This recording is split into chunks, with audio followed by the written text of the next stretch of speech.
What's good, you guys? You know who it is, man. It's your boy, Mr. Relentless Lex, and I'm back like I never left this mother. Yes, sirski. All right, you guys, I'm feeling fine. I'm feeling well, man. I'm feeling well. I got my OJ right here. I took me some meds. Sorry for the camera shaking. I slammed my OJ on the table. All right, so I'm feeling well. I'm almost 100%. I'm like 80% right now. We got Tiffany Haddish finally confirmed that Tyler Perry has disturbing sides off camera. Tiffany said, look, y'all might say I'm an alcoholic and I got like an addiction to alcohol, but let me tell you something about Tyler Perry when he's off camera. So we're going to get straight into it. Spicy. Go and buy Tiffany Haddish a car.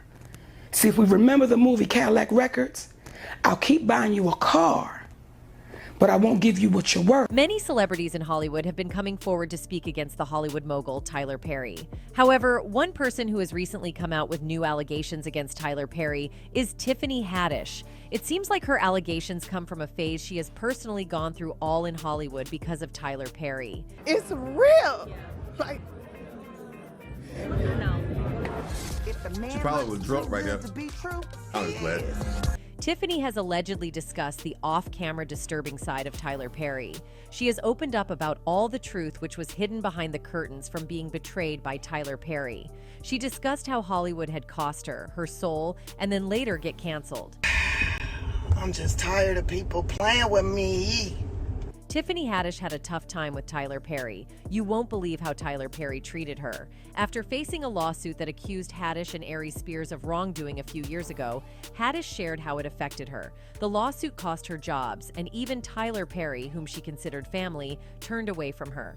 Tiffany Haddish, known for her role in Girls Trip, opened up to TMZ about the consequences following accusations that she and Ari Spears had groomed an M, two underage siblings, in a lawsuit filed in Los Angeles Superior Court. Before this, Haddish had already addressed the Child S.A. lawsuit was filed against her and Spears. All my gigs gone. Really? Everything gone. But now that they've changed face, you know, I do you don't feel know, like bro. you regain your, I don't have no job. In the middle of all this trouble, Tyler Perry and his studios didn't support Tiffany Haddish, even though the accusations against her were proven false. Despite her efforts to make the world better, Perry didn't step in to help her during this difficult time. During this period, Monique became more vocal about her criticism of Tyler Perry and his studio, highlighting how he exploits black actors, including Tiffany Haddish. After months of working to salvage her career, Tiffany Haddish finally had the case against her dismissed. However, still, Tyler has not shown any support for Tiffany. It's just like abandoning and ditching a person. However, while many would say that Tyler doesn't simply want to work with Tiffany, well, they might be wrong, as Monique highlighted Tyler's betrayal abilities way before, in which she pointed out that Tyler has been discriminating against black actors and exploiting them for his own use. She stood up for the black actors in Hollywood against Tyler Perry, saying, "Oftentimes when it comes to a black woman speaking up and speaking out, it goes unheard until she dies. Then once she dies, then we go back and say, well, she was right, and let's make a movie about it." She explained, "See, I can give you their names. Eartha Kitt. I can give you their names. Hazel Scott. I can give you their names. Fannie Lou Hamer. I can give you their names. Hattie McDaniel." Dang. All of those women took a stand, and all of those women left here heartbroken, unhealthy, looking at a community saying, y'all know I'm right, but why won't anybody say anything? After facing the lawsuit, Tiffany went through a serious struggle during her career, and she found Hollywood, including the Hollywood mogul, Tyler Perry, blackballing her, which resulted in her going broke. Tiffany Haddish's career took a major hit, and many Hollywood fans have distanced themselves from her. When it was revealed she would be in Girls Trip 2, the producers faced backlash and petitions asking for her character to be removed flooded in. When she stepped into the industry, she also revealed that not just Tyler, but many other Hollywood actors tried to take advantage of her. She also shared surprising details about her journey to fame, claiming that she had unusual encounters involving Scientology and Jada Pinkett. The actress revealed that during her struggling days, a member of the Church of Scientology approached her. This organization, known for controversies involving celebrities like Jada Pinkett, seemed to have targeted Haddish at that time. Haddish shared that she was homeless and in desperate need of a job. She was even an orphan, which meant she had no one to look after her. She said, "I was homeless as hell," she told reporters at the Television Critics Association press tour while promoting her reboot of Kids Say the Darndest Things on ABC. "And I needed a roof over my head." While trying to secure roles as an extra at a casting agency, Tiffany Haddish was approached by someone who introduced her to Scientology. Tiffany Haddish shared that when she was approached by Scientology, the concept wasn't as widely known as it is today. Being a homeless woman struggling to get by, she saw it as an opportune moment. However, she was unaware that there were other intentions at play. "I took a few courses and they found out I was homeless," she continues. "And then they were like, if you stay here, we'll pay you $50 a month and you'll have a roof over your head and you can help us in Inglewood and the South Central area in Los Angeles." Because I guess they didn't have any people like me in their organization. It appears that at that point they might have decided to make her a member, as the next turn of events took an unexpected twist. Tiffany Haddish disclosed that she was given a contract by the Church of Scientology and was required to sign it. The contract was like a billion-year contract or something, which I thought was crazy, but I was like, whatever, I need a place to stay. Things took an even stranger turn when Tiffany Haddish observed the conditions that her supposed helpers associated with Scientology were proposing to her. "They took me where people sleep, the barracks, they call it, and it was bunk beds, and I don't do bunk beds," she says. "So I threw a fit and they tore my contract up and they put me out. I don't do bunk beds, it's just not my thing. You want to see me lose my temper, tell me I gotta sleep in a bunk bed and I'm going to cut up." Scientology, a controversial religion, operates celebrity centers, special churches primarily for artists, politicians, leaders of the industry, sports figures, and anyone with the power and vision to create a better world, as stated on the church's website. Jada Pinkett, a well-known figure, has been in the headlines for Scientology-related reasons in the past. It seems logical to target established celebrities for recruitment. However, it's not just celebrities on their radar. Allegedly, children were also part of their conversion efforts. But that's not all, guys. Cat Williams, the outspoken American comedian and actor, also took a jab at Tiffany Haddish. Cat Williams created a buzz by sharing some revealing insights about Tiffany Haddish, and the consequences are causing quite a commotion. While on V103's Frank and Wanda, in the morning show, Williams didn't hold back from casting shade at Haddish. Following his Emmy win for a guest role on Atlanta, Cat Williams used the occasion to question Tiffany Haddish's quick rise to stardom. In a harsh critique, he challenged her comedic abilities, suggesting that she doesn't create her own material and has yet to prove herself as a bona fide comedian. He said, "Haddish has been doing comedy since she was 16. You can't tell me your favorite Tiffany Haddish joke. Why? Because she ain't done a tour yet. She ain't done a special. She has not proven the ability to tell jokes back to back for an hour." Since she was 16, you can't tell me your favorite Tiffany Haddish joke. Why? Because she ain't done a tour yet.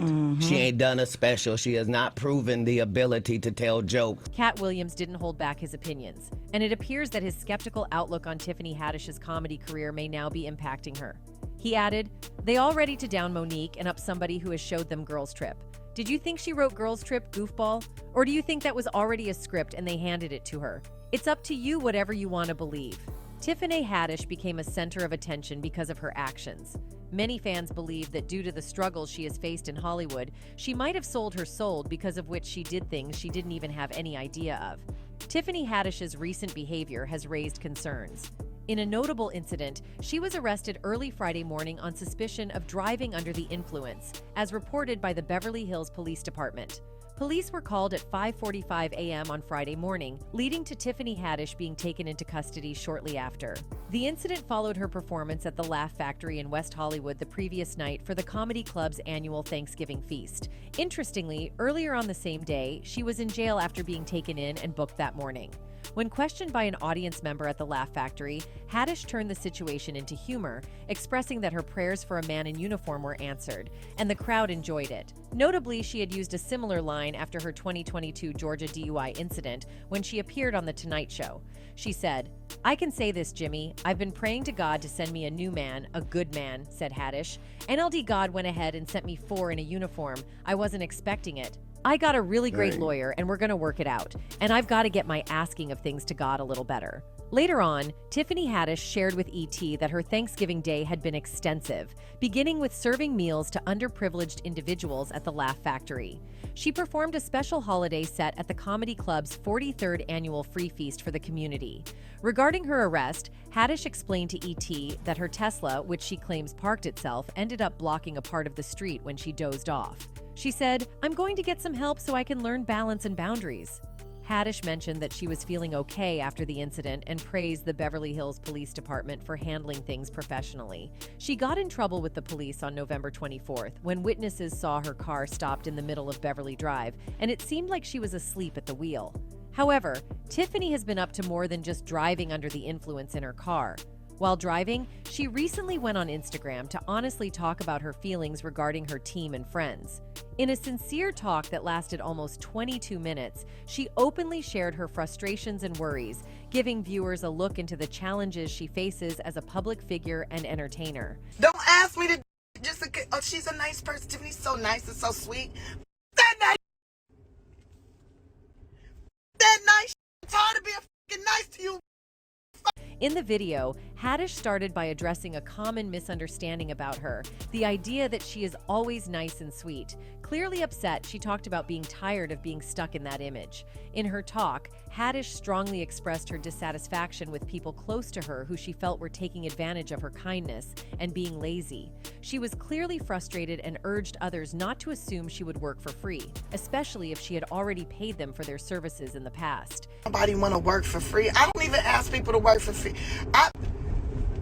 Many fans believed she was referring to Tyler Perry, accusing him of blacklisting her and facing allegations of not fairly compensating actors. Tyler Perry Studios faced a significant issue in 2008 when the Writers Guild of America West filed an unfair labor practice complaint. This was in response to Perry dismissing 4 black writers from his TV comedy, House of Pain. The writers were reportedly seeking union representation, and Perry did not sign a workers' guide contract that would have ensured pensions and health care plans for the writers. Perry's attorneys argued that the firings were based on the writers' quality of their work rather than labor union contracts. Given Tiffany's recent actions, many fans are expressing concern and believe that she needs serious help.